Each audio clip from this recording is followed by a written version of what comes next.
أعوذ بالله من الشيطان الرجيم. ومن يرغب عن ملة إبراهيم إلا من سفه نفسه ولقد اصطفيناه في الدنيا وإنه في الآخرة لمن الصالحين. إذ قال له ربه أسلم قال أسلمت لرب العالمين. ووصى بها إبراهيم بنيه يعقوب يا بني إن الله اصطفى لكم الدين فلا تموتن إلا وأنتم مسلمون. أم كنتم شهداء إذ حضر يعقوب الموت إذ قال لبنيه ما تعبدون من بعدي قالوا نعبد إلهك وإله آبائك إبراهيم وإسماعيل وإسحاق إلها واحدا ونحن له مسلمون.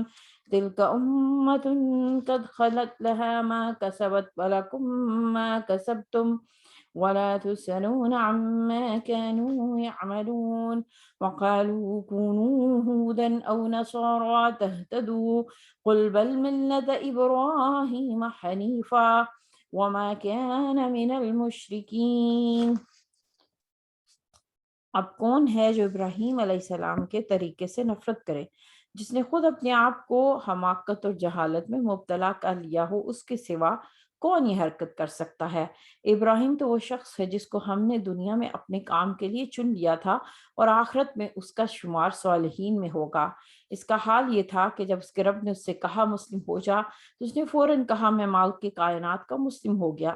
اسی طریقے پر چلنے کی ہدایت اس نے اپنی اولاد کو کی تھی اور اسی کی وصیت یعقوب اپنی اولاد کو کر گیا تھا۔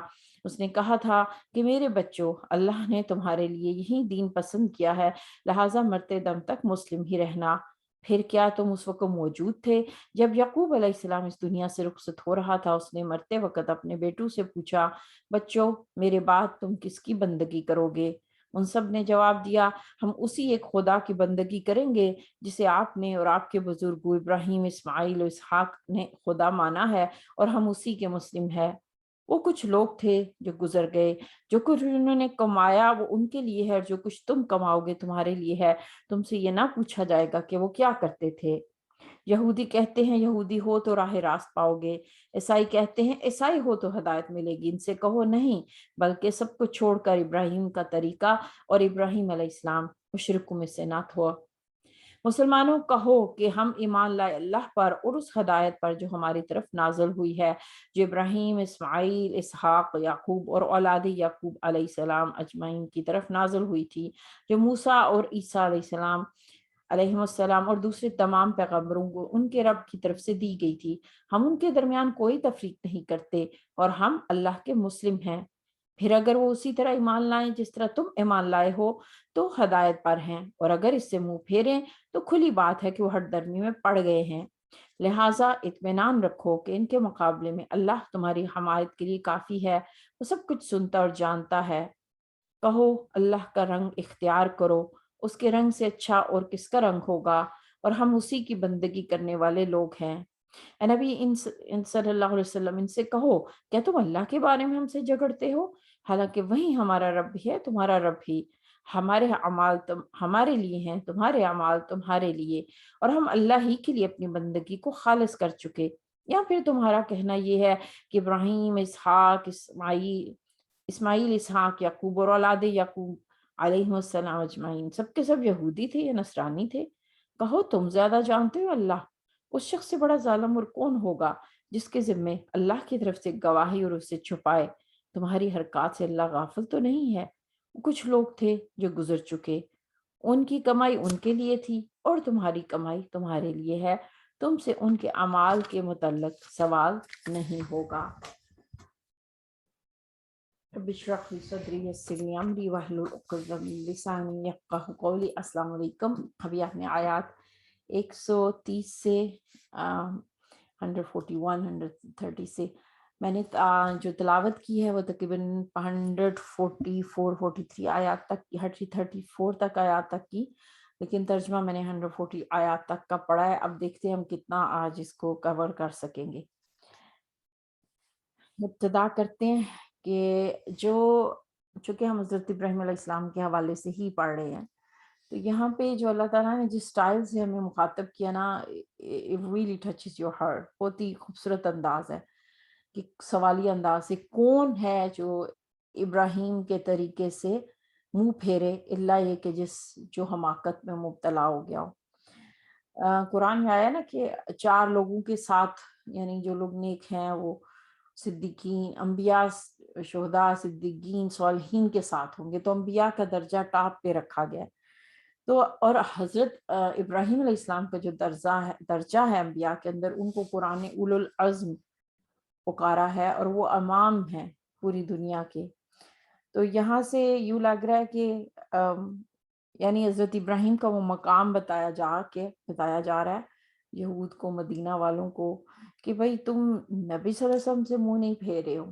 اگر تمہیں یہ لگتا ہے نا کہ یہ ہدایت جس سے تمہیں ٹھکرا رہے ہو، تم دراصل اپنے باپ دادا، یعنی جن سے تم کہتے ہو کہ تم ان کی نسل ہو، ان کی اولاد، تم حضرت ابراہیم علیہ السلام سے منہ پھیر رہے ہو۔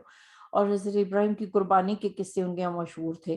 تو پھر یہ تو بیوقوفی ہوئی نا کہ اسی طریقے سے منہ پھیرنا۔ بیوقوف کا لفظ یہاں آیا، اور اگلا جو ٹاپک آگے ایک آیت آ رہی ہے تحویل قبلہ کے حوالے سے، وہاں پہ بھی یہ لفظ آیا، اور پیچھے بھی ہم پڑھ چکے ہیں۔ اب یہ جو بیوقوف کا لفظ ہے، جیسے پیچھے تو ان مسلمانوں کے لیے استعمال کیا گیا تھا نا، کہ بھئی یہ جس طرح یہ ایمان لائے ہیں، تو یہاں پہ اصل میں یہود کے لیے اگر ہم دیکھیں تو یہ لفظ اس طرح بیٹھتا ہے کہ وہ اپنے آپ کو بہت پڑھا لکھا، بہت عقل مند سمجھتے تھے۔ ہم بار بار پڑھے ہیں نا کہ وہ اہل کتاب میں سے تھے۔ تو اب بیوقوف کون ہوتا ہے کہ جو عقل سے کام نہ لے، اور بیوقوف وہ ہوتا ہے جو جیسے سمجھیں کہ وہ تھالی کا بینگن ہے، جس کی اپنی کوئی رائے نہیں ہوتی، جدھر دنیا چلی، جن نے لایا گلی میں ادے نال چلی۔ اور جو سمجھدار اس کا اپوزٹ ہے، وہ کون ہے؟ جو ایک ڈیسیژن لیتا ہے اور پھر اس پہ جم جاتا ہے، پھر ایسا نہیں ہے کہ بس کسی نے کوئی 2 باتیں کی تو ہل گیا۔ اور بیوقوف اس کو بھی کہتے ہیں کہ جو اپنے آپ کو اندھیرے میں رکھے اور کوئی سرچ نہ کریں۔ اب یہودیوں کے پڑھے لکھے تھے، لیکن ان کی عوام کا یہ کام تھا کہ وہ یہ سوچتے تھے کہ بھئی ہمیں کیا ضرورت ہے سرچ کرنے کی، کسی چیز کو انویسٹیگیٹ کرنے کی، ہمارے علماء ہیں نا۔ تو اب دیکھیں ہمارے ہاں جب یہ رجحان پیدا ہوا تو اس کا نقصان کیا ہوا۔ دیکھیے حضرت ابراہیم علیہ السلام کا جو طریقہ ہے وہ بالکل قدرتی ہے، فطرت سے ہٹ کے ہے۔ اب جب ہمارے ہاں ایک نارمل اور اب نارمل چیز کا جو ڈفرنس ہے وہ کیوں پیدا ہوتا ہے؟ فرض کیجئے کہ ایک بندہ ساری زندگی کوک پیے، تو اس کو آپ پانی دیں گے نا تو اس کو لگے گا کہ ہمارا یہ تو طریقہ صحیح نہیں ہے۔ آپ پانی پیتے ہیں؟ جی ہم تو نہیں پانی پیتے، ہم تو کالا پانی صرف پیتے ہیں۔ تو اب ایک چیز آپ اس طرح عادی ہو جائیں کہ پھر آپ کو اچھی اور ہیلتھی چیز اب نارمل لگنے لگ جائے۔ اور شروع میں ہوتا ہے، دیکھیں پوری دنیا فاسٹ فوڈ کے پیچھے پڑی، اور مجھے یاد ہے کہ آج سے کئی 100 سال پہلے، سوری 100 سال سے تو نہیں کہوں گی، یعنی غالباً پلاسٹک کی عمر 50-60 سال ہی ہے جب سے پلاسٹک ایجاد ہوا، اور یعنی ہماری دیکھتے دیکھتے وہ چیز دنیا میں چھائی۔ اور اس وقت جو ہے نا وہ پلاسٹک بڑی وہ لگا، اس پہ ڈاکومنٹریز ہم دیکھ رہے تھے کہ لگتا تھا کہ ایک ایسی چیز ایجاد ہو گئی ہے کہ ہاں اس سے پہلے اس جیسی اچھی چیز نہیں تھی۔ اور پھر ہماری آنکھوں نے دیکھا کہ اس ایجاد نے ہمیں نقصان کس طرح پہنچایا نا۔ آج پوری دنیا اسی پلاسٹک کے خلاف مہم چلا رہی ہے۔ تو کیا ہوتا ہے کہ شروع میں آرٹیفیشل چیز بہت اچھی لگتی ہے، اٹریکٹیو لگتی ہے اور نارمل لگتی ہے، لیکن لانگ ٹرم اس کی بہت بھاری قیمت چکانی پڑتی ہے۔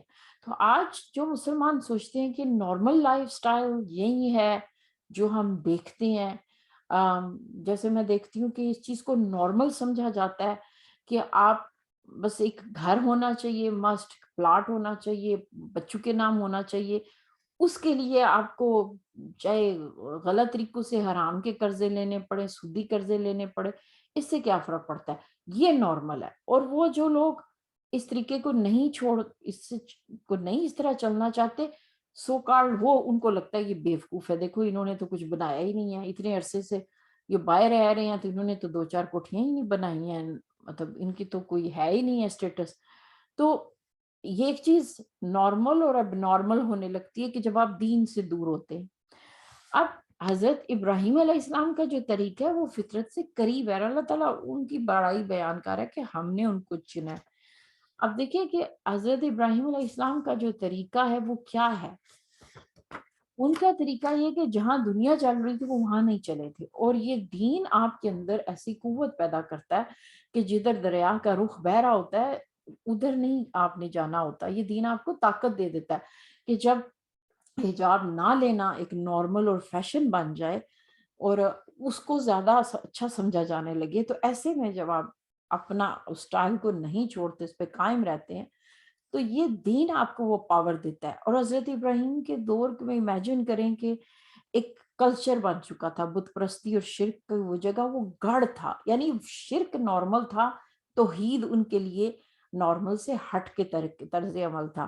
تو اب حضرت ابراہیم علیہ السلام کو دیکھیں اس راستے پہ اپنانے کے لیے ان کو کیا کچھ نہیں فیس کرنا پڑا.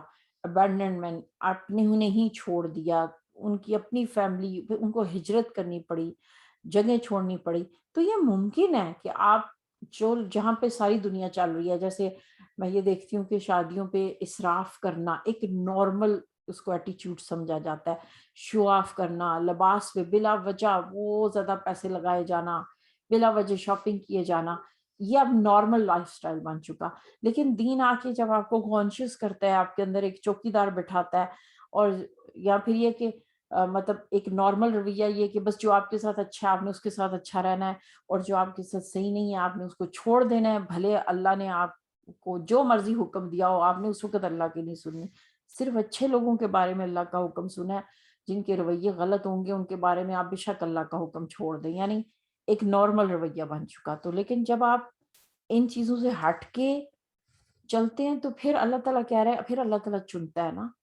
اور حضرت ابراہیم علیہ السلام کا بار بار جو ہم ذکر پڑھ رہے ہیں کہ نہ صرف دنیا میں نہ صرف آخرت میں چنے گئے بلکہ دنیا میں بھی ان کو دیکھے کیسے وہ لیجنڈ بنے ہیں، ان کا ذکر کیسے ہے کہ یہودی عیسائی سب میں وہ لیڈر ہیں، اس امت کے لیڈر ہیں. تو حضرت ابراہیم کا طریقہ کیا ہے؟ اخلاص. یعنی حضرت ابراہیم کو جب اللہ نے کہا کہ اسلم، کہ سرنڈر کر دو، یعنی جب دیکھیں جب ہم اس نارمل طریقے سے ہٹ کے چلیں گے تو چیلنجز تو آئیں گے.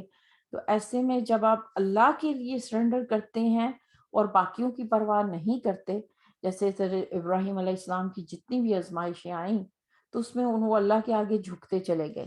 تو یعنی اس طرح آپ اسلم تو کہیں کہ آپ کے اندر پیس پیدا ہو جائے، کسی چیز کی ٹینشن نہ رہے. اسلم تو کہنا، سرنڈر کر دینا.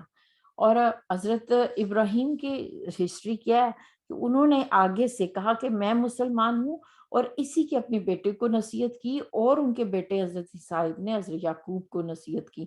اور وہ وصیت کیا تھی کہ وَلَا تَمُوتُنَّ إِلَّا وَأَنْتُمْ مُسْلِمُونَ، کہ اسلام کی حالت میں مرنا. اصل میں بنی اسرائیل کو یہ سٹیٹس دیا گیا تھا کہ بھئی تم نے ماڈلنگ کر کے اسلام کا ایک سسٹم بنا کے دنیا کو دکھانا ہے. اور وقت کے ساتھ کیا ہوا کہ وہ صرف اپنے آپ میں گم ہو کر رہ گئے. ان کی نظر میں جو بنی اسرائیل میں سے نہیں ہے اس کے لیے ان کے احکامات الگ ہو گئے. یعنی وہ کوئی کنورٹ ہو کے بنی اسرائیل میں نہیں آ سکتا تھا، تو رات کو بھی بدل باٹھے. چلے ان کی تو تبدیلیاں ہو گئی تو انہوں نے یہ غلط طرز عمل کیا نا، ان کی کتاب بدل گئی. لیکن ہمارا قرآن محفوظ ہے. اس کے باوجود اگر ہم اس نارمل اور اب نارمل کو نہ سمجھ پائیں تو کتنی غلط بات ہے. یعنی بنی اسرائیل کی پکڑ ہوئی کہ بھائی وہ اس چیز کو چھوڑ بیٹھے، تو ہماری بھی تو پکڑ ہے. آپ کو یاد ہوگا پاکستان میں اگر کچھ علاقے ہیں جہاں پہ کرسچنز جو ہیں وہ نوکر ہوتے ہیں نا، کئی ایسی کالونیز ہیں، ایسے علاقے ہیں جہاں پہ کرسچن صرف نوکری کی حد تک ہیں اور ان کی اگلی نسل بھی وہ نوکری کاری ہوتی ہے. تو آپ یہاں سے اندازہ کر لیں کہ ہمارے کلچر میں ہے کہ کتنے لوگوں نے ان نوکروں کو دعوت دی ہے یا ان پہ کبھی دعویٰ کرنے کی کوشش کی ہو، بلکہ ان کے برتن تک الگ کر دیے جاتے ہیں. تو حالانکہ حضرت ابراہیم کا طریقہ یہ بتاتا ہے کہ آپ اس شرک کی گڑھ کے اندر رہ رہے ہیں تو وہاں پہ آپ کام کر رہے ہیں، تو ہماری ذمہ داری بنتی ہے نا کہ ہم ان کی طرح کام کریں. ان کی سنت کیا ہے؟ اسلام تو جھک جانا، جھکنا. اور یہ واحد کام تھی جو بنی اسرائیل نے چھوڑ دیا، انہیں سجدہ نکال دیا. حالانکہ سجدے کا ذکر دیکھیں حضرت موسیٰ کے شریعت میں ملتا ہے. جب حضرت موسیٰ کا مقابلہ ہوا جادوگروں سے، تو جادوگروں نے کیا کیا تھا؟ قرآن مینشن کرتا ہے کہ وہ بے ساختہ سجدے میں گر گئے. تو سجدہ شریعت موسوی کا حصہ تھا جنہوں نے نکال دیا. اب یہاں پہ ایک پوری ہسٹری بتائی جا رہی ہے کہ دیکھو یہی وہ دین تھا جس کی وہ وصیت کر کے گئے تھے کہ یعقوب علیہ السلام کو اور تمہارے باپ دادا کا تمہارے انکل کا، یعنی سب کا یہی دین ہے. اور یہ تاریخ تم جو ہے نا ملا جلا رہے ہو، لیکن اصل چیز جو ہے، جو اس یعنی ہسٹری بتائی جا رہی ہے نا کہ بھائی یہ اصل ہسٹری ہے تمہاری، ایک وہ نسبت یاد کرائی جا رہی ہے کہ تم ان کی نسل میں سے ہو. بار بار اسلام مسلم اسلام مسلم کا لفظ آ رہا ہے، اور تم مرنا مت مگر یہ کہ تم اسلام کی حالت میں ہو. دیکھیں ان کو کتنی فکر تھی کہ ہماری نسل جو ہے وہ اسلام پہ زندہ رہے. اور پتہ ہے ابھی چند سال، میں نہیں کہتی کئی سو سال پہلے، نہیں، ہمیں ابھی لیس دین 100 years ہوئے ہیں کہ پاکستان کی یہ جن لوگوں نے راتوں کو بھی اٹھ کے نفل پڑے تھے اور قربانیاں دی تھی، انہوں نے یہ سوچا تھا کہ ہماری اگلی نسلیں بچ جائیں گی. یہ اور بات ہے کہ اس وقت آپ انڈیا اور پاکستان کے بارڈر کی ادھر کی شادی اٹینڈ کریں یا ادھر کی شادی اٹینڈ کریں، ادھر کی فوتگی اٹینڈ کر لیں، ادھر کی کر لیں، تو اگر ایک نان مسلم کو دونوں ایونٹس میں بھیج دیا جائے اور واپس آئے، اس سے پوچھا جائے فرق کیا ہے، تو وہ فرق نہیں بتا سکے گا. یعنی اگلی نسل کے لیے جو پچھلی نسل نے قربانیاں دی تھی، یہ بہت ضروری ہوتا ہے کہ ہم اس ہسٹری کو دہراتے رہیں. اب ہسٹری بتا کے اللہ نے بات کہاں پہ ختم کی کہ دیکھو ٹھیک ہے، یہ تمہارے باپ دادا ہیں، ان کی میں نے ان کو چنا ہے اور یہ ان کے طریقہ ہے اور یہ ان پہ فخر کرنے والی بات ہے، لیکن ان کا عمل ان کے ساتھ تھا. تلک امت قد خلت، یہ گزر چکے لوگ. یہ نہیں ہے کہ بس چونکہ بھئی اب ہم ان کی نسل میں سے ہے تو اب اللہ اللہ خیر صلی اللہ میں کچھ کرنے کی ضرورت نہیں ہے. ایسا نہیں ہے. اس لیے تمہیں اپنے طرز عمل کو درست رکھنا ہوگا. اور پھر ان کی مینٹالٹی جو بتائی جا رہی ہے، وہ آگے سے کیا کہہ رہے ہیں بھئی قالوا کونوا ہودا او نصارا تہتدوا، تم پہلے یہودی ہیں عیسائی بنو گے تو ہدایت بناؤ گے. تو اس کو کلیئرلی کہا جا رہا ہے نہیں، بل ملت ابراہیم، نہیں، یہ طریقہ نہیں ہے، بلکہ ابراہیم علیہ السلام کا طریقہ حنیفہ. حنیف کہتے ہیں، وہی اگین وہی بات ہو رہی ہے، حنف کہتے ہیں کہ اس راستے سے ہٹ کر چلنا جہاں پہ سب چل رہے ہوں. جنف کی اپوزٹ ہے. تو حضرت ابراہیم کی یہ خصوصیت ہے. اور یہی جیسے کہا نا کہ یہ دین آپ کے اندر خصوصیت پیدا کرتا ہے، وہ طاقت اور ہمت دیتا ہے کہ آپ جس پہ ساری دنیا چل رہی ہوتی ہے آپ اس سے ہٹ کے چل سکیں، اور اللہ تعالیٰ پھر آپ کو اس پہ استقامت دیتا ہے. یعنی کلچر کو چھوڑ کے جب اللہ کے راستے کو اپناتے ہیں. اب کہا کہ یہودی عیسائی ہونے کے لیے نہیں، بلکہ ابراہیم کے طریقے پہ چلو گے تو ہدایت پائیں گے. پھر کہا قولوا آمنا باللہ. اب یہاں پہ کل کا لفظ نہیں آیا، پیچھے کل آیا اور اب یہاں پہ کولو آیا. کل نبی صلی اللہ علیہ وسلم سے کہا جا رہا ہے کہ ان کو ایسے جواب دو، اور کولو ایسے جیسے اللہ تعالیٰ کہہ رہا ہے کہ دیکھو صرف نبی صلی اللہ علیہ وسلم کی ذمہ داری نہیں ہے، تم امت ہو، تمہاری بھی ذمہ داری ہے، تم نے بھی یہ کہنا ہے، ڈکلیئر کرنا ہے. یعنی تمہارے اندر یہ بات رہنی چاہیے کہ تم یہ کہو کہ ہم ایمان لائے ہیں ہر اس جو ہماری طرف نازل ہوا ہے اور وہ جو ان انبیاء پہ نازل ہوا ہے. یعنی ہمیں اس بات کی، مسلمانوں کو ہمیں اجازت نہیں ہے کہ ہم کسی نبی میں تفریق کریں. ہاں اگر تفریق قرآن نے کی ہے، یعنی اللہ تعالیٰ نے خود کہا ہے کہ میں نے بعض کو بعض پر فضیلت دی، لیکن وہ اللہ ہے. یعنی ہمیں اجازت نہیں ہے ہم کسی کا درجہ اوپر یا نیچے کر دیں. ایز اے امت ہم تفریق نہیں کر سکتے، کسی نبی کا انکار نہیں کر سکتے، حتیٰ کہ وہ انبیاء جن کا نام نہیں آیا، جن کو ہم نہیں جانتے، صرف اللہ جانتا ہے. ہم نحن لہ مسلمون، ہمیں بہرحال سب پہ اسلام لانا ہے. یعنی ہم یہ مانتے ہیں کہ ٹھیک ہے بائبل میں تبدیلی ہو چکی، لیکن ہم یہ مانتے ہیں کہ اللہ کی طرف سے نازل ہونے والی کتاب ہے، ان کتابوں پہ ہم ایمان لاتے ہیں، حضرت عیسیٰ پہ ہم لاتے ہیں، حضرت موسیٰ پہ لاتے ہیں. تو ہدایت کے لیے یعنی ہمیں اس چیز پہ منع کیا گیا کسی چیز کا کہ ہم سب پہ ایمان لاتے ہیں. تو پھر اللہ تعالیٰ کہہ رہا ہے کہ جیسے پھر تم ایمان لائے ہو، اگر یہ ویسا ایمان لائیں تو تب یہ ہدایت پر ہے. تم جیسا ایمان لائے ہو ویسا ایمان لانا، اس سے کیا مراد ہے؟ اس لیے کہ جب ان کو اگر فرض کیجئے کوئی عیسائی اٹھ کے کہتا ہے ٹھیک ہے میں اپنی کتاب کو مانتا ہوں، عیسیٰ کو مانتا ہوں، چلو ٹھیک ہے میں مان لیتا ہوں کہ تمہارا بھی قرآن ہے اور تمہارے بھی پاس بھی ایک نبی ہے، لیکن کچھ باتیں میں ادھر سے مانوں گا لیکن پھر بھی میں کچھ باتیں اپنی رکھوں گا. تو ایسا نہیں ہو سکتا. ہدایت پر اب آنے کے لیے، کیونکہ قرآن جب یہ کہہ رہا ہے کہ بھئی پچھلی کتابیں بدل چکی، اور تو پھر آپ وہ عقیدے تو نہیں لے سکتے نا. اب قرآن ہی کے مطابق ہر چیز کو لینا پڑے گا، اور قرآن ہی کے مطابق ایمان آئے گا تو وہ ہدایت پر ہے، فَإِن تَوَلَّوْا فَإِنَّمَا هُمْ فِي شِقَاقٍ، اگر وہ ایسا نہیں کرتے تو وہ تو پھر گمراہی میں، پھر وہ ایکسٹریم پہ چلے گئے ہیں، وہ بہت ہی دور ہٹ گئے ہیں اس راستے سے۔ تو اس سے کیا پتا چلا کہ ہدایت کا راستہ، اور ساتھ ہی اس کو یہ کہہ کے کہ ہدایت کا راستے سے وہ ہٹ گئے ہیں، وہ ایسے اور ایسے ہیں، تم یہ کر دو، تم وہ کر دو، آخر پہ کہا فَسَيَكْفِيكَهُمُ اللَّهُ، اگر وہ ایسا نہیں کرتے نا، اللہ ان کے لیے کافی ہے۔ اب تمہیں یہ پریشان ہونے کی ضرورت نہیں ہے، تمہاری ذمہ داری نہیں ہے کس کو ہدایت ملے گی کس کو نہیں ملے گی، وہ سمیع العلیم، اللہ سنتا ہے جانتا ہے۔ اور پھر صبغۃ اللہ، بڑی خوبصورت آیت ہے، اللہ کا رنگ، کہو اللہ کے رنگ سے زیادہ کس کا رنگ اچھا ہوگا؟ چونکہ یہود اور عیسائیوں میں رواج ہے، ابھی بھی اس دور میں بھی ہے بیپٹزم کرنا، کرسچننگ، یعنی وہ جو پانی سے بپتسمہ کرتے ہیں، اور ایک قسم کا، ایک تو ان کا ہوتا ہے کہ بچوں کا بھی کرتے ہیں، اور کوئی دور چلا گیا ہو تو اس کو وہ پانی ہولی واٹر سے نہلاتے ہیں اور کہتے ہیں ہاں یہ عیسائیت کی طرف لوٹ کے آیا ہے، تو اس پہ یہ رنگ چڑھ گیا عیسائیت کا۔ تو اللہ تعالیٰ کوشچن کر رہا ہے کہ اللہ کے رنگ، نہیں تم نے اگر رنگ نہیں ہے تو اللہ کے رنگ میں رکھو نا، اصل رنگ تو وہ ہے۔ اور اللہ کا رنگ کیا ہے؟ اللہ کے رنگ کو دیکھنا ہو تو حضرت ابراہیم کو دوبارہ دیکھنا پڑے گا، ان کی سنت کو دیکھنا پڑے گا۔ اللہ کا رنگ صرف نماز میں نہیں نظر آنا چاہیے، جب آپ کسی سے ڈیل کر رہے ہیں، رشتوں سے یا کاروبار کر رہے ہیں یا کسی، اس وقت اللہ کا رنگ دکھنا چاہیے نا۔ تو اور پھر یہ اللہ کے رنگ کی بات کر کے یہاں پہ حیران ہو کے کہا جا رہا ہے کہ تم کس بات پہ، کلا تو حجوننا، کس بات پہ جھگڑا کر رہے ہو؟ یہ دیکھیں جھگڑے کا لفظ قرآن میں جگہ جگہ پہ آیا ہے، جہاں پہ حضرت ابراہیم کا ذکر آیا ان کی قوم نے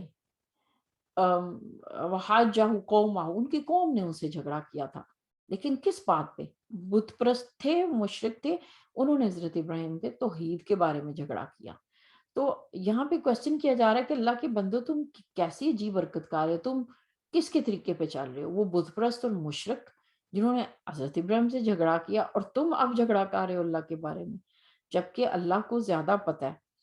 اور دیکھیں جب ایگو آ جائے نا، اصل میں جو لوگ سچائی کی تلاش میں ہوتے ہیں نا، تو وہ لاجک سے بات کرتے ہیں، ہاں بھائی آؤ بیٹھ کے بات کرتے ہیں، ٹھیک ہے آپ کو ایسے لگتا ہے، مجھے ایسے لگتا ہے، یہ بات میری نظر میں ایسی ہے، چلو ٹھیک ہے، اس پہ کوئی کنکلوژن لے کے آتے ہیں، اپنی اپنی اب لاجکس دیتے ہیں۔ لیکن جب ایگو کی جنگ بن جائے نا، کہ مقصد یہ ہو کہ نہیں مجھے جیتنا ہے ہر صورت میں، ہاؤ ڈیئر یو، بس میں ہی صحیح ہوں، تو پھر یعنی حق کے لیے نہیں آپ لڑ رہے، آپ اپنی ایگو کے لیے ڈر رہے ہیں، اور حق ہٹ جاتا ہے۔ تو اس لیے کہا جا رہا ہے کہ یہ لوگ شقاق، گمراہی میں اتنی دور چلے گئے کہ اب یہ حق کی تلاش میں نہیں ہے، بس ان کو اپنے آپ کو سچا ثابت کرنا ہے، چاہے اس کے لیے ان کو ہدایت سے انکار کرنا پڑے۔ تو پھر حیران ہو کے پوچھا جا رہا ہے کہ اچھا اگر تم یہ سوچتے ہو کہ یہودی اور عیسائی ہونا ہی ہدایت کے لیے کافی ہے، تو پھر بتاؤ کیا ابراہیم، اسماعیل، اسحاق، یعقوب، ان کے بعد جو انبیاء آئے، کیا وہ یہودی اور عیسائی تھے؟ یعنی ان کے ساتھ یہ ٹائٹل کیا تھا کہ تم کہہ رہے ہو کہ نہیں نہیں وہ ہوں گے تو عیسائی یہودی ہو گے تو یہ ہدایت ملے گی؟ وہ انبیاء تو نہیں تھے، وہ تو مسلمان تھے، پھر تم کیسے کہہ رہے ہو؟ اور پھر اللہ جانتا ہے جو کچھ بھی تم کر رہے ہو، یعنی یہ کہا جا رہا ہے کہ ان کا معاملہ اللہ پہ چھوڑ دو، بار بار ہمیں کہا ہے تمہیں پلاٹنگ نہیں کرنی، تم نے اٹھ کے تدبیریں نہیں شروع کر دینی، ان کا معاملہ اللہ پہ چھوڑ دو۔ اور جہاں بات پہلے ہم نے پچھلا ٹاپک چلا تھا، یہ حضرت ابراہیم کی ہسٹری بتائی گئی، کہا گیا کہ یہ تمہاری اصل تاریخ ہے، کہا گیا لیکن یہ کہہ کے کہ پھر کہا کہ اس پہ فخر کرنا کافی نہیں ہے، یہ تمہاری ہسٹری ہے، لیکن ان کا عمل ان کے ساتھ ہے۔ اب پھر اس ہسٹری میں جو کچھ چینج ہوا اس کا دوبارہ ذکر کر کے پھر وہیں پہ بات ختم کی گئی، تل کا امت ان کا خلات، یہ امت ہے خلات، خلاؤ، الگ ہو چکی، اکیلے، خلوت تنہائی کو کہتے ہیں، یعنی جو گزر چکی۔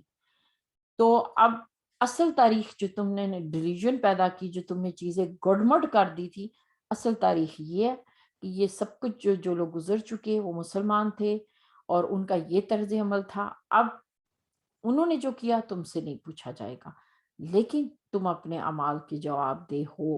اور کہا جا رہا ہے بار بار کہ لنا اعمالنا ولکم اعمالکم ونحن له مسلمون، تم اپنے عمل کے جواب دو، تم نے اپنے اعمال کا اللہ کو حساب دینا ہے۔ تو بہت ہی خوبصورت پیراگراف ہے، اللہ تعالیٰ ہمیں اس کو سمجھنے والا بنائے۔ اگلی جو ہم آیات دیکھیں گے اس حوالے سے یہی کہوں گی کہ بہت اہم آیات آگے آ رہی ہیں انشاءاللہ۔ یہاں سے ہمارا دوسرا پارہ بھی شروع ہو رہا ہے۔ اللہ کا شکر ادا کرتے ہیں اس بات پہ کہ اللہ پہ تعریف کرتے ہیں کہ ایک چھوٹے سے کام کی ابتدا کی ہم نے، اور آپ اس سفر میں میرے ساتھ رہے، میں آپ کی شکر گزار ہوں۔ اور اس کو شروع کرتے ہوئے میری روح کانپ جاتی تھی کہ میں ایک بار بار میں یہ لفظ دہراتی ہوں، لیکن یہ میرے دل کی آواز ہے، اس لیے میں بار بار کہتی ہوں کہ میں ایک عام سی عورت، یوں سوچے کہ میرا علم نہیں ہے، کاپی پیسٹ ہے جو میں شیئر کرتی ہوں، جو مجھے اچھا لگتا ہے، لیکن قرآن کے ساتھ وقت گزارنا اچھا لگتا ہے، یہ اللہ نے ہمیں حق دیا ہے۔ تو الحمدللہ کہ ہم، اللہ کی یہ بہت بڑا فضل ہے کہ ہم پہلا پارہ آج مکمل کر رہے ہیں، اور اللہ نے حکم دیا، اللہ کی طرف سے ہمیں ہمت ملی، تو انشاءاللہ اس ہدایت کے سفر کو جاری رکھیں گے، جس کے لیے سب سے پہلے میری ذات مخاطب ہے، اور جو مجھے سمجھ آتی ہے وہ میں آپ سے انشاءاللہ شیئر کرتی رہوں گی۔ لیکن اگلی جو آیت آ رہی ہے نا، اس میں میری اور آپ کی بڑی تفصیل سے بات ہے۔ آیت تو چھوٹی سی ہے، لیکن اس پہ ممکن ہے کہ ہمارا بہت وقت لگ جائے، لیکن بہرحال جو وقت بھی ہم قرآن کے ساتھ گزارتے ہیں، اللہ تعالیٰ اس کو قبول کرے، اور اس قرآن کو ہماری دلوں کی ٹھنڈک، آنکھوں کا نور، غم اور دکھوں کا علاج اور مداوا بنا دے۔ السلام علیکم ورحمۃ اللہ۔